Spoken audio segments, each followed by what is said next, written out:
Fe en diciembre, cómo iban mujeres y niños y jóvenes, e incluso las clases de primaria y secundaria estaban dirigidas por ese calendario.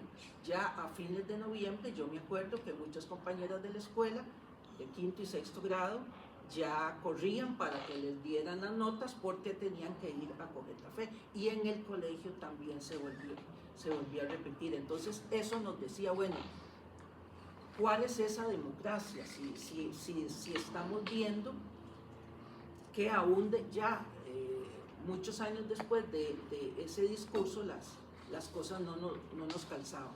Por eso era que nos interesaba visualizar eso. Entonces ese análisis crítico, obviamente que se favorecía con las lecturas que hacíamos en clase, conceptualizando qué era un campesino, qué era la economía campesina, qué vinculación tenía la economía campesina, por ejemplo, en China, me acuerdo con Joan Scott, en Rusia, cómo funcionaba, si era una función autocrática, o sea, que ellos sembraban y se comían y no tenían relación con el mercado, o si, al contrario, era una economía que era relativamente abierta o muy abierta. Eso no lo sabíamos. La organización de programas de investigación fue muy importante, y en esos programas de investigación, como les digo, estaban profesores, estaban los asistentes de esos profesores, que en ese entonces eran los profesores jóvenes, y también podía uno, si era estudiante y quería, se metía en esos cursos. Había reuniones mensuales, y entonces ahí uno decía que sí, entonces lo ponían a trabajar, ya sea directamente con el asistente, o solo, o con una reunión de estudiantes en determinada cosa. La forma de trabajar era, a mí por ejemplo me gustaba mucho, y aprendí a trabajar así, que era por objetivos. A nosotros no nos ponían ni como estudiantes, ni después como asistentes, ni como miembros de grupo de investigación, digamos, tienen que trabajar tantas horas en esto, sino que nos ponían objetivos. El objetivo a veces era semanal, a veces quincenal y a veces mensual. Entonces usted en la próxima reunión tiene que traer esto. Si era recolección, si era sistematización, si era análisis, si era lo que fuera. Entonces uno a veces salía favorecido y a veces no, porque a veces el trabajo que le ponían de 8 horas, pues terminaba haciéndolo como en 20, pero se trabajaba así. Ya el día de la reunión cada quien venía con sus aportes, y ahí era una discusión que generalmente a veces era todo un día. Empezábamos en la mañana, íbamos a almorzar y después volvíamos, porque cada uno tenía que exponer cómo había sido la construcción, ya sea de la recolección de información, qué instrumento tenía, si era de sistematización. Entonces uno se iba como estudiante joven, empezando la carrera, se iba, digamos, empapando de todas estas discusiones, de cómo hacer los instrumentos, de cómo analizarlos, de dónde se ubicaba la información, etc. Bueno, y se dedicaba mucho tiempo a la conceptualización. ¿Cómo vamos a entender las cosas? Porque cuando ya se llegaban a ciertos consensos, esos eran las médulas con las que se seguía trabajando en aras de que los resultados fueran compatibles, ¿verdad? En este entonces todavía no se hacía trabajo de campo, era básicamente trabajo de documentación histórica escrita, por decirlo así, ya sea, bueno, les voy a decir, pero todavía no se hacían entrevistas, era muy poco lo que se trabajaba con fotografías, era básicamente información o de archivos municipales o de archivo nacional. A raíz de una situación jurídica y de un golpe de suerte o de ángeles o de lo que fuera, no sé, se vino que don Alfredo González Flores, el expresidente, estando vivo, él muere en el 62, pero estando él ya anciano, la familia le pone una interdicción judicial, o sea, él no podía manejar los bienes, tanto documentales como económicos. Cuando muere, en el 62, hay un problema de repartición de bienes que llega hasta los años 80, por hipotecas y cosas y toda la cuestión. Pues en esos años 80,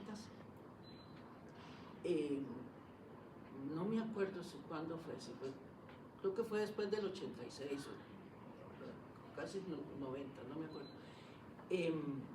Resulta que llegó la noticia aquí a la U de que había la posibilidad de que se protegieran, por decirlo así, los edificios que habían pertenecido a Alfredo González Flores y se destinaban o a educación o a cultura. Entonces yo me acuerdo que estábamos aquí en la antigua escuela y dijeron, ya el Ministerio de Cultura va a tomar la casa de don Alfredo González Flores. Entonces corrimos a ver. Y habían un montón de bolsas y de baúles. Y la familia estaba revisando, ¿verdad?, si habían cosas. Cuando abrieron y vieron que eran un montón de papeles, cerraron y bolsas, y sacos y cosas así. Y entonces alguien, yo creo que fue Mario Samper el que preguntó, ¿y eso qué van a hacer? Pues eso se bota. Y entonces lo traemos para acá. Entonces igual vuelva corriendo aquí a la escuela y yo no sé quién, yo creo que era una consejera que se llamaba doña Carmen, nos dio un montón de bolsas negras y que unas bolsas que cabía uno entero, y volvimos para allá y eche, porque ellos sí dijeron, los baúles sí, los baúles no se los lleven, pero toda la papelería y eso lo botamos. Entonces aquí ya traje, bueno, yo creo que mandaron seguro algún camión para traer esas cajas, porque esas bolsas eran muchísimas, y se empezó a hacer un acomodo de cómo eran eso. Entonces vimos que habían mucha información de la contabilidad de las fincas y estaban organizadas en algo que ellos llamaban tierras bajas y tierras altas. Entonces primero hicimos todo lo que viene en tierras altas, todo lo de tierras bajas, y ya cuando estaban organizadas así, entonces se vio cómo cada una después venía con fincas. Entonces, qué finca la Delia, qué finca esto, entonces ya se fueron haciendo por finca. Después de que la hicimos por finca, se hizo de acuerdo al año. Entonces, tanto, tal año, después de que se hacían esos grupos por año, se organizaban cronológicamente, así por fecha. Y ya después de eso, que llevaron varios meses, ya se empezó a trabajar digitalmente. Y se hicieron todos los estudios, digamos, estadísticos de la producción de café, de la utilización de mano de obra, lo que ellos pagaban, cuánto cosechaban, ver la relación de lo que pagaban por cosecha y lo que producían en el beneficio. Entonces de ahí sacábamos cuánta era la producción propia de ellos y cuánto habían pagado por café de otro. Y se sacaron los porcentajes de la relación de cuánto café en fruta daba el porcentaje de café ya en pergamino, que siempre se trataba de que fuera más, o sea, de un quintal de café en frutos se sacaba que fuera un porcentaje de uno y el resto, o sea, que fuera más el café en pergamino que el café por beneficiado. Cuando surgieron ya las preguntas de cómo era, entonces se hizo otro grupito que tuvo el objetivo de ir a entrevistar trabajadores de Alfredo González Flores. Y le correspondió, yo me acuerdo, a Carlos Naranjo, y no sé, pero sí me acuerdo que Carlos fue, y dieron con un señor que se llamaba Cholo. Hace poco murió Cholo. Y Cholo recordaba, pero era cuánto medía cada finca, cuánto producía, era una mente. Y a Brunilda y a mí nos tocó ir al registro de la propiedad, hacerle el estudio de cada una de esas fincas, desde cómo estaba. Eso se busca desde la actualidad para atrás. Entonces se va haciendo hasta que uno ya va construyendo los números de finca y se va haciendo. Y se contrastó las entrevistas que estaba haciendo Naranjo, que estaban arrojando la información que decía Cholo y lo que nosotros sistematizábamos, y era así por decimales que no, o sea, por ejemplo, él decía, esa finca es de 3,5 manzanas y nosotros era de 3,60, o sea, era mínimo lo que variaba. Entonces ahí fue como el primer intento de ya cruzar información estadística, información documental e información oral. También, bueno, ya la cuestión de quién fue don Alfredo. Entonces también a Brunilda y a mí, que éramos los que teníamos más en el archivo, nos tocó hacerle el estudio de don Alfredo como familia. Entonces ahí ya se le hizo todo el estudio, cómo se casó, la relación que tenía con don Braulio Morales, que era el suegro, y toda la cuestión. Resultó muy interesante eso. Ese fue todo un proyecto que llevó varios años y que pues cayó así como decir por suerte. Otro gran proyecto que se hizo fue el Censo Agrícola del 55. Habían posibilidades de que el IPGH, el Instituto Geográfico Nacional, ofreciera algún financiamiento, y sobre todo porque ya la UCR estaba haciendo el censo poblacional de 1927. Entonces fue la primera vez que nos tocó trabajar con una computadora portátil, que eran como 3 de estas. Hablamos en el Archivo Nacional, nos dieron fuimos con un banquito que tenía llave, un estantico ahí dejábamos entre semana la computadora. Y los viernes teníamos que ir varios para traer la computadora, porque la computadora tenía que dormir aquí en lugar de le pasara algo. Ahí se iba levantando la información de este censo. Estaba casi todo el país. Por suerte se hizo antes de que vinieran las leyes estas de la Procuraduría que prohíben consultar las boletas originales del censo, pero están ya las del 27 y las del 55 en esas bases de datos. Esta información que se fue sacando, boleta tras boleta, nos daba información, por ejemplo, de, bueno, en tal zona se cultiva tal cosa, en tal parte las tierras son más altas, las fincas son más grandes, etcétera, etcétera. Y eso llevó ya por primera vez a hacer un proyecto con solo fuente oral, porque interesaba buscar, como eran del 55, pues todavía los más jóvenes estaban vivos en los años 80, que eran señoras de 70 y resto y esto, y casi que todos los ubicamos. Entonces se hicieron grupos. Por ejemplo, doña Brunilda, coordinaba Mario Samper, y Brunilda y yo nos tocó la zona de San Carlos. Entonces allá íbamos. Otros iban al sur, buscando la gente que estaba antes de que llegaran los italianos, tratando de desmitificar eso de que los italianos habían colonizado la zona sur. Entonces ahí fueron haciendo entrevistas, y después ya al final casi que trabajábamos conjuntamente con Santo Domingo de Heredia, y ya como partes alejadas habían 2 grupos, y en el centro trabajábamos a como se fueran pudiendo. Y esto dio inicio al proyecto de unidades de producción campesina, de cómo se fue haciendo. Había una entrevista muy larga, muy larga, que se trabajó primero con plan piloto y después con esto. Igual también se trabajaba incorporando estudiantes para que ya fueran ayudando. Así que el énfasis fue básicamente la historia social agraria. Nosotros estábamos más que todo, digamos, como desde el punto de vista económico y social.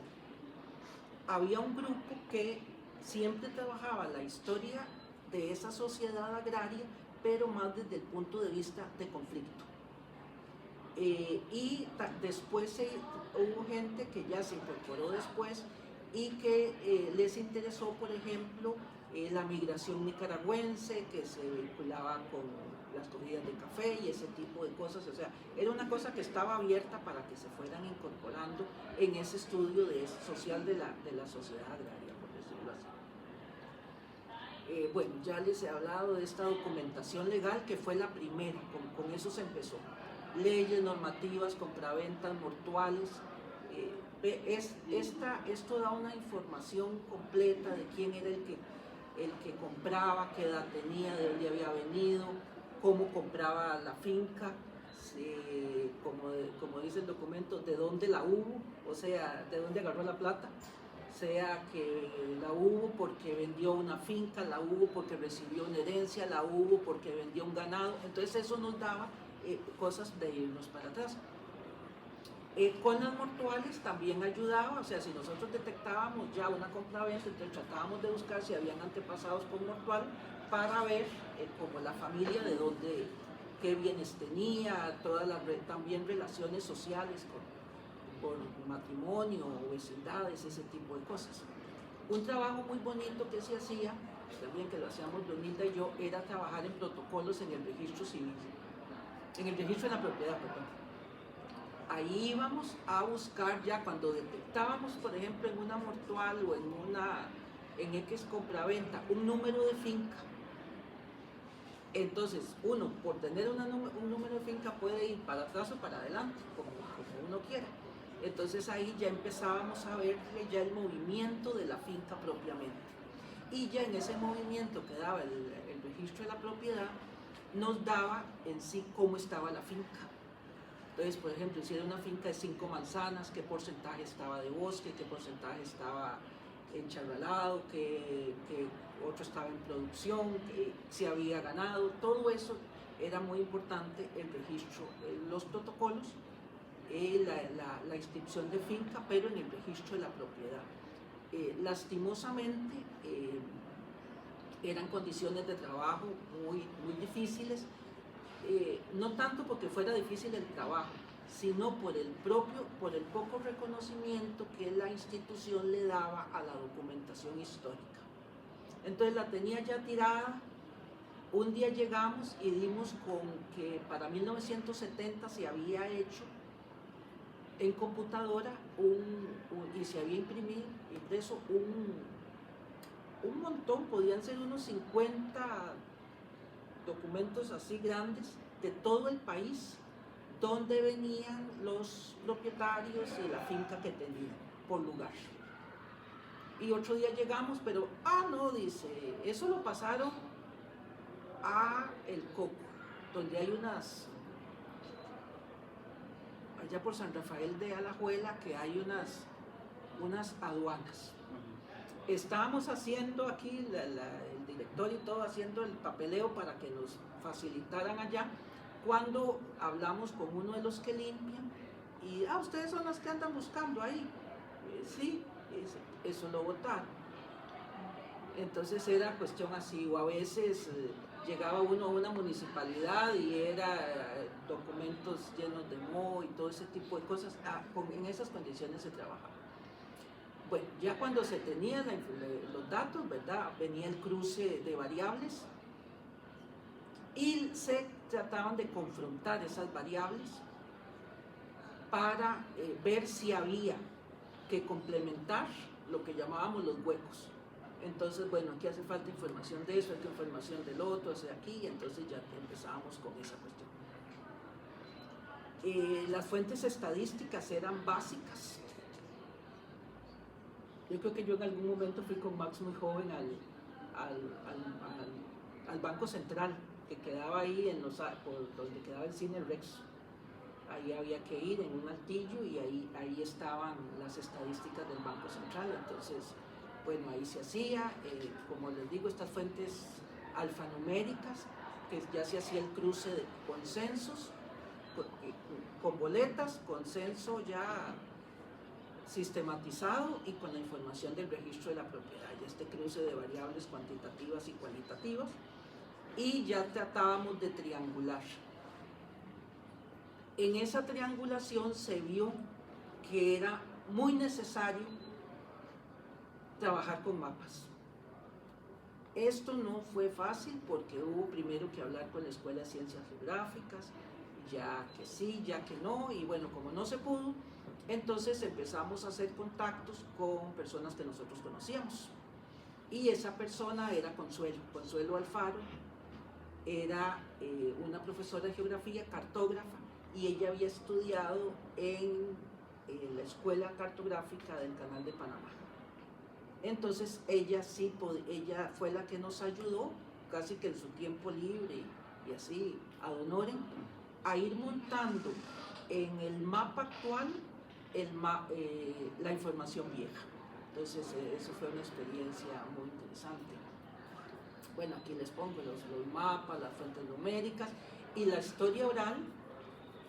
Se trabajaba con estudios de vida, que eran esas que íbamos a hacer, la que hacía Carlos Naranjo allá en el sur y la que hicimos Brunilda, Mario Samper y yo en San Carlos y en otras partes del país, en Santo Domingo, y era una muy larga la entrevista, a veces había que volver otro día para hacerla, y también se complementaban esos vacíos con testimonios orales. Cuando algo había que aclarecer, entonces ya se iba a hacer algunas preguntas, 4 o 5 preguntas, era una entrevista de menos de 1 hora y la llamábamos así, testimonio oral, para diferenciarla de la entrevista larga, que era la historia de vida, que era súper completa, tratando de ver de dónde habían venido, la historia de sus papás, de ellos, de la producción, las calendarizaciones agrícolas, cómo las trabajaban, maquinaria y todo ese tipo de cosas. Bueno, ya les hablé esto de las mapas, de los archivos, de los censos. Ya después, al final, ya se vio la necesidad de un trabajo de campo, que era más que todo como donde ya empezamos a hablar de interlocutores y ya se estaba ejecutando la maestría, entonces ya se trabajaba directamente, digamos, la Escuela de Historia y el proyecto con el ICAFE, con municipalidades, con asociaciones, con la Liga de la Caña, me acuerdo, las investigaciones de Wilson, y así ya se fueron estableciendo esas relaciones en un sentido, y en otro fueron, digamos, más de contacto, por ejemplo, a través de hace unos años, creo que fue el último proyecto, el que se hacía en la zona del norte, entró en contacto a raíz de la pandemia con un trabajo del CIDE, y se trabajó conjuntamente con ellos, dotando la población de agua potable. Entonces hacíamos talleres y yo compartía relatos que estaban en los documentos de su historia, de las migraciones que ellos habían hecho, y eso generaba mucho acercamiento de la población. Y ya después de eso venían los de la Universidad de Costa Rica, hablando de la necesidad de la purificación del agua, de que se contara con el recurso, ese tipo de cosas, y ya después se organizaba la población para que hiciera los trabajos, y también ellos buscaban cómo obtener los materiales. Entonces a veces eran las piñeras o las compañías arroceras las que daban algunos materiales, ellos ponían el trabajo y después había que volver para ver cómo estaba trabajando el pozo, y también siempre estaban muy interesados en las cuestiones históricas, de dónde venían ellos, y como era un trabajo fronterizo, pues entonces se aprovechaba para, digamos, la identificación de ellos en una zona transfronteriza. Fue muy interesante eso, hasta el tiempo que todavía hoy mandan correos y mensajes y todo este tipo de cosas. ¿Cuáles fueron algunas de las implicaciones? Bueno, yo creo que la escuela aportó muchísimo en estos, y aporta todavía, en este proceso de la conceptualización de la colonización agrícola a partir de esas zonas vacías que anteriormente decían, no, ahí no hay nada, usted ve los mapas y aparecen las poblaciones y el resto vacío como si no. En eso se ha aportado, en esa, tanto las que se vincularon al negocio del café como las que no, en diferentes periodos. Se ayudó desde el punto de vista metodológico a analizar esa diversidad en cuanto a la interpretación histórica, no solo en documentos y en determinados documentos, que eran, digamos, los documentos oficiales de Congreso o leyes, sino que se trabajó, por ejemplo, con municipalidad, con las actas municipales, con informes técnicos y cruzados con entrevistas de esas personas pues, que nadie les consultaba. Yo creo que se enriqueció mucho esa diversidad de análisis. También la relación de esa sociedad agraria con los vínculos urbanos y de poder. Se vinculó lo rural, ¿verdad? Tanto esos sectores subalternos, las alternativas que habían tenido para, a medida que aumentaban esas relaciones capitalistas, cómo ellos hicieron para sobrevivir o para migrar o para ese tipo de cosas. Por ejemplo, aquí fueron los estudios de las colonias agrícolas, el ITCO, las tomas de tierra en Guanacaste y ese tipo de cosas. Ya últimamente, por ejemplo, en los estudios ya de personas más jóvenes, como Wilson y Max, lo que son las relaciones de los seres humanos, la tierra, el agua, los animales, las plantas, los conflictos también que se dieron, los acuerdos, las nuevas interpretaciones de la nueva ruralidad, el acceso a los recursos en una sociedad, ¿verdad?, capitalista que cada vez controla más el acceso.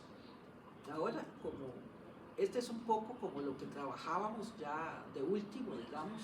Si ven los mapas de antes eran muy sencillos, ahora más ya se trabaja con muchísimo más detalle. Esta es una unión de hojas topográficas que nos da la ubicación, si lo puede uno acercar y ver, muy interesante. Las áreas que están en blanco son las áreas en las que no se cuentan hojas topográficas de los años que hay las otras. Aquí están, no sé si algunos los conoce, son las prácticas, por ejemplo, cuando íbamos, creo que eran técnicas cualitativas. Este es un señor, don Genaro, de El Jobo, y su esposa. Él fue una de las personas que tomó tierras en El Jobo, en una parte donde hay agua, que es muy importante. O sea, nada hacía morirse, que era el gran hacendado, con tener mucha tierra, si la tierra no tenía acceso al agua. Pues ellos sabían, como eran los trabajadores de ahí, donde había agua. Se pusieron de acuerdo y tomaron eran 13 personas, ¿sí? Bueno, ¿qué tal, profe? El Jobo de la Cruz. El Jobo de la Cruz, correcto. Bueno, ese señor, durante la toma, más o menos como en los 70s, donde se dio el conflicto de Gil Tablada. Correcto, Okay. Ahí es. Don Genaro, bueno, fuimos. Ya no es que uno llegue y le dice, miren, Genaro, vamos a hacer una entrevista. No, es un contacto que hay que hacer en la comunidad hasta que la persona se abra y cuente, o hasta que las personas ya logren, digamos, establecer como cierta confianza. Entonces él un día nos contó que todo eso en algún momento había sido una hacienda, parte bueno, la hacienda todavía existe, ¿verdad? Pero que eso todavía había parte de una hacienda, y que ellos habían tomado unas tierras. Entonces ya otra vez que fuimos a la gira, ya le volvimos a preguntar, y él nos dijo que sí. Dice, una vez, los espacios ahí de socialización generalmente son las cantinas. Entonces, que estaban ahí tomando un día en la tarde y que uno de los señores dijo, ustedes saben que aquí donde estamos hay agua. Dice, aquí sí hay agua. Dice, son las tierras más valiosas que tiene la hacienda. Dice, y hice la investigación y no son tierras de la hacienda. Porque en los años 70 hubo un boom a través del ITCO, por decirlo así, de tomas de tierra, dado que ya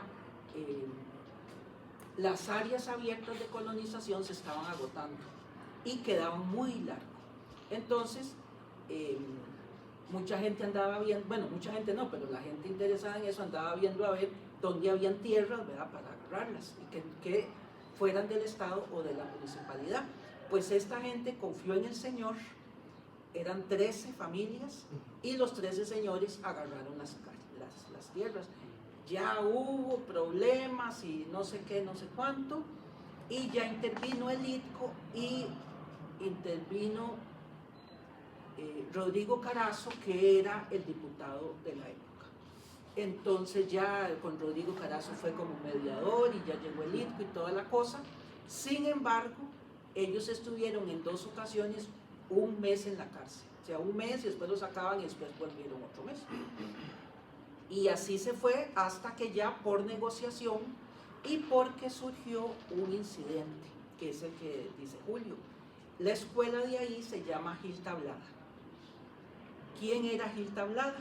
Pues resulta que las señoras de ellos, la familia, ya sea los que estaban casados o juntados, la esposa y si no la mamá o la hermana, tenían que llevarles comida o mandarles ropa si estaba lloviendo o algo así. Entonces eso lo hacía un muchacho joven, que iba con un caballillo, llevaba la comida, llevaba los pocos de ropa. En una ocasión le salió el señor Morice, el dueño, el que estaba bravo porque le habían tomado esas tierras, y él con un arma le dijo, usted por aquí no pasa, era el único camino que... Y entonces él le dijo, es que este camino es público, yo puedo pasar por aquí no pasa. Si usted vuelve a pasar por aquí, yo le doy un balazo. Pues resulta que en otro día que pasó, le dio el balazo por la espalda y lo mató. Pero para que no se viera como un homicidio, cuando el muchacho cayó del caballo, le puso el arma en la mano derecha, haciéndolo ver como si fuera un suicidio. El problema era que Gil Tablada era zurdo, o sea, no se podía disparar con la mano derecha. Entonces, eso, más el problema, y ya se llegó Carazo diciendo que qué barbaridad, y llegó el señor del ITCO, que eso no se podía, etcétera, etcétera. Entonces se dio la repartición de tierras. Por ejemplo, para decirles, bueno, esta otra, cuando fue el grupo, fue para entrevistar a la señora, porque esto llevó como 3 entrevistas que el señor nos fuera contando, don Genaro. Y un día que fuimos con uno de los estudiantes de maestría a esa gira, estaba la señora ahí sentadita, siempre estaba ahí a la par, como por aquí, no en el sillón, sino en una sillita. Y un compañero le dijo, ¿y usted qué hacía en ese entonces? Le dijo uno de los chiquillos que estudiaba maestría. Y el señor la interrumpió y le dijo, no, ellas no participaron, ellas no hicieron nada, le dijo don Genaro. Y ella no dijo nada. Entonces ya cuando veníamos en el bus dijimos, no, aquí hay algo, ella debió haber hecho algo, porque fueron muchos meses. Entonces, en esta que había que aprovechar los recursos, ¿verdad? Porque tampoco. Entonces, en una gira que se hizo con los estudiantes de técnicas cualitativas, ellos hicieron el formulario para la entrevista y se entrevistó a esta señora. Resultó que ella es prima de la primera dama del presidente Teodoro Picado, que era casado con una cruceña. Etelvina, creo que se llama. Etelvina, exactamente. Doña Etelvina era la esposa del presidente de la República, don Teodoro Picado, una mujer muy bonita, cruceña, lo que llaman allá una mujer guapa, grande, gorda, morena. así como era esta, que ahora se me olvida cómo se llama ella. Resulta que ella nos cuenta que ella vino a trabajar muy joven en la casa presidencial, porque pagaban bien, pero que la plata se la mandaban al papá y que no las dejaban salir porque era peligroso, les podían hacer algo, entonces que a ella no le gustó y volvió.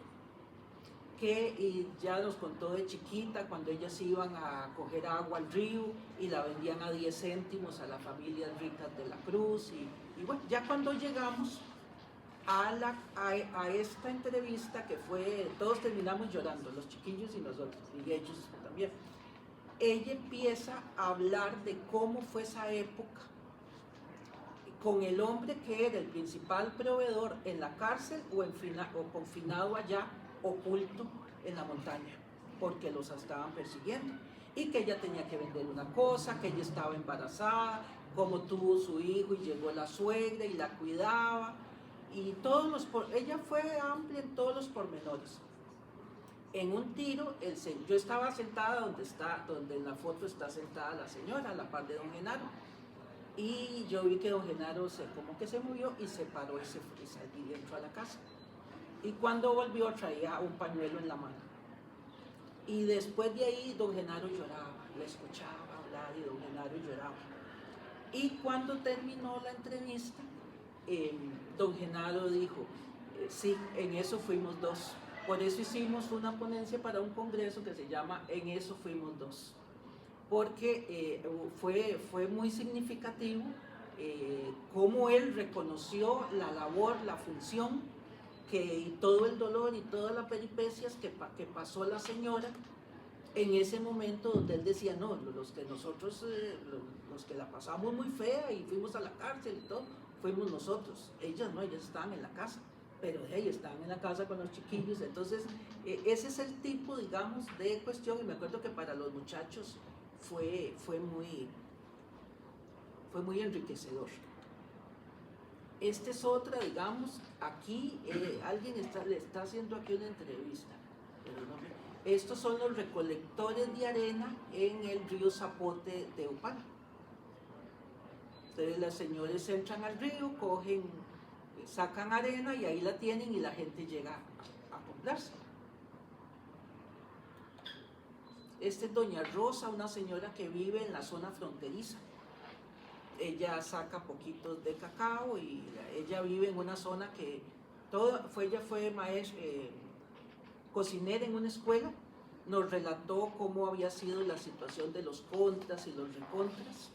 Vive en una zona que es del Estado. Ella